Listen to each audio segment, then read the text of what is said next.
Satuan Reserse dan Kriminal Polres Aceh Besar masih menyelidiki kasus penipuan yang mengatasnamakan bank. Langkah ini menindaklanjuti laporan warga yang menjadi korban dari maraknya aksi tersebut. Selain telah meminta keterangan korban, penyidik juga akan meminta keterangan dari pihak bank terkait aksi penipuan itu.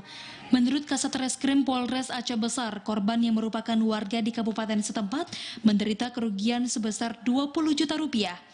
Adapun modus yang digunakan pelaku yakni phishing atau penipuan dengan cara berusaha memperoleh informasi baik terkait data pada pemegang kartu kredit atau debit melalui media elektronik.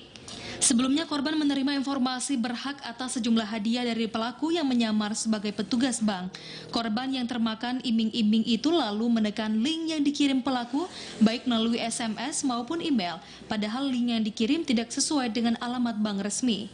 Untuk di Aceh Besar sendiri saat ini laporan polisi yang terbit satu, untuk yang bersangkutan sendiri memang warga Aceh Besar. Untuk sampai dengan saat ini prosesnya masih dilakukan penyelidikan. Jadi untuk modusnya sendiri mereka kirim melalui WA dengan ucapan selamat Anda mendapatkan sesuatu hal, kemudian nanti ada link di situ.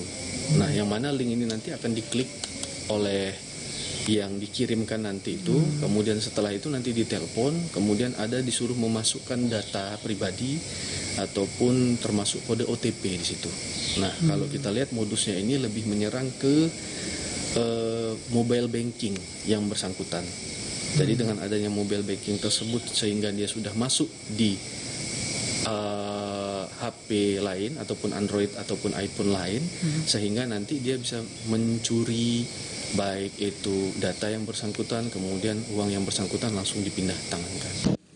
Agar tidak menjadi korban, Zaska mengajak warga langsung melakukan konfirmasi kepada pihak bank jika menerima informasi yang diragukan kebenarannya.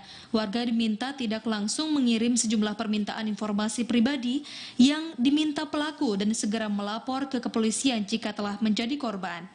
Dari Aceh Besar, Arman Konadi, TVRI melaporkan.